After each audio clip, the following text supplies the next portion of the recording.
Are you struggling with a teenager who's suffering with anxiety? This is a problem I see day in, day out as a GP, and it seems to be on the increase. So in this video, I'm going to give you really helpful tips on how you can help your teenager and get back a little bit of control as a parent or a guardian to help feel like you are in the driving seat and can really make a difference. So anxiety itself is a normal thing. We all feel anxious sometimes. And actually, it's supposed to be a helpful thing. We have it because when we were kind of hunter-gatherers, hundreds of thousands of years ago, we needed to be able to run away from, for example, a lion coming at you. So your blood pressure increased, your heart rate increased, you didn't have time to digest, so you felt sick and you threw up the contents of your food. All those things were helpful. But these days, we're not running away from lions, are we? We're running away from the stresses of normal life. And for teenagers, that can include things like bullying, school problems, it can include social media issues, it can include issues around sexuality and gender.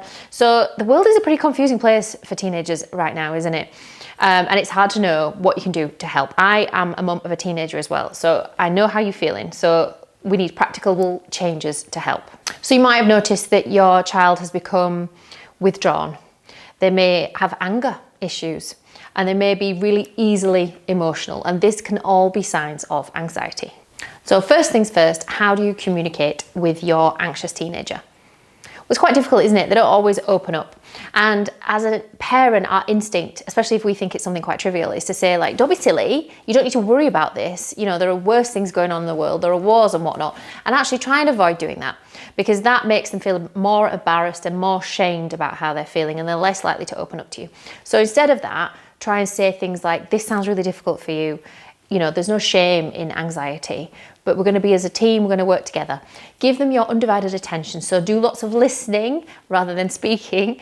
And because studies show that actually parents who are empathetic to their children with anxiety, that already lowers the teen anxiety. So even just by listening and showing them that you're here for them, you support them, you care for them, and you're going to help them, already will make a difference. And praising them when they've done something well, or they've already overcome something you knew they were going to find difficult, that's really important. So look for kind of times where you can give them praise and boost their self-esteem a little bit, and obviously point out to them all the great things about them, although I know sometimes they'll say things like, well, you would say that, Mum, but that is going to be helpful. The next thing to consider is helping them build their coping skills. So there's lots of different ways you can do this. So a lot of people would like to make a little worry box. So ask them to write down what they're worried about and pop it in a little box. And that can help them feel like they've acknowledged what their worries are and they're kind of pushed to one side. And that can be helpful. Otherwise, some people prefer to use what's called like a self-soothe box. So this can be gathering materials that make them feel happy or comfortable, maybe a photo of a memory that they really had a good time at, and putting it together. So when they are feeling anxious, they go to their self-soothe box, and that can help them feel a bit more relaxed. Try to help them stick to their daily routines. So for example, they may not want to go to school, or they may not want to go to their friend's house, or they may not want to do their normal hobbies. Try and encourage them to, as much as possible, stick to their normal routines rather than avoid them. But what you can do is brainstorm ideas together. Okay, so you didn't want to go to school today. What can we do about that? What can we do to make it easier for you and to make it better?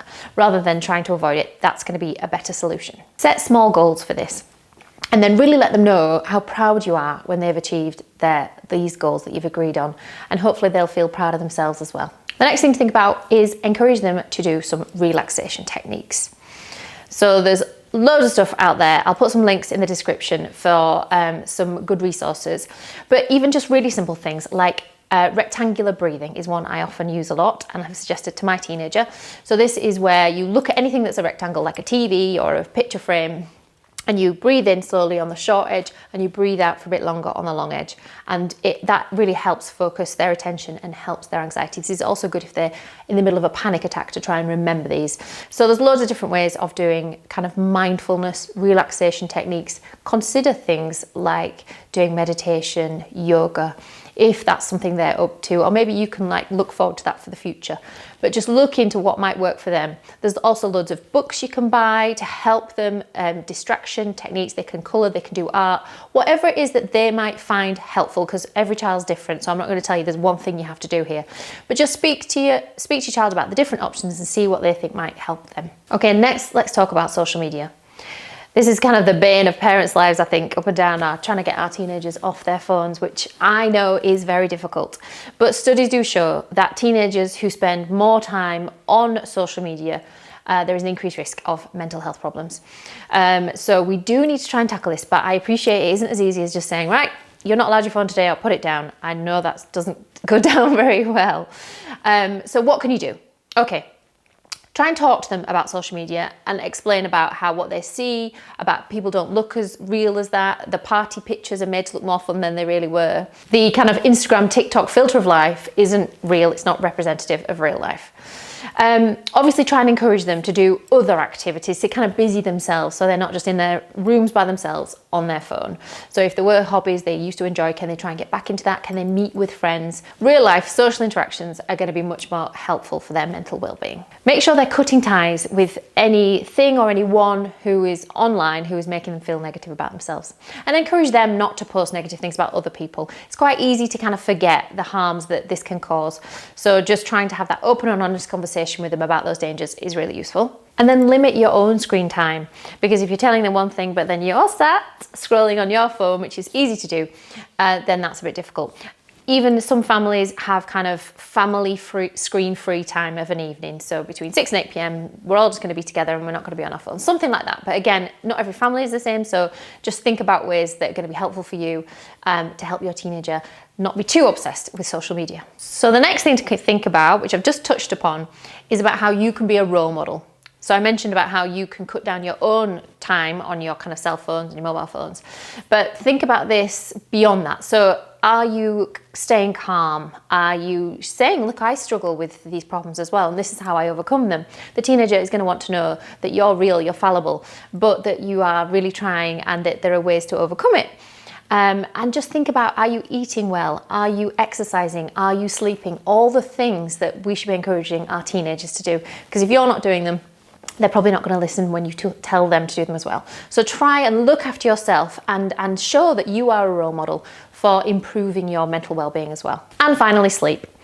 I see as a GP, this is a huge problem for teenagers, and it's often linked to social media. So we'll find that teenagers are on their phones for hours into the night, or perhaps gaming into the early hours of the morning, and they're lacking their sleep routine. They're struggling to get up, to go to school, to go to college, to go to the jobs.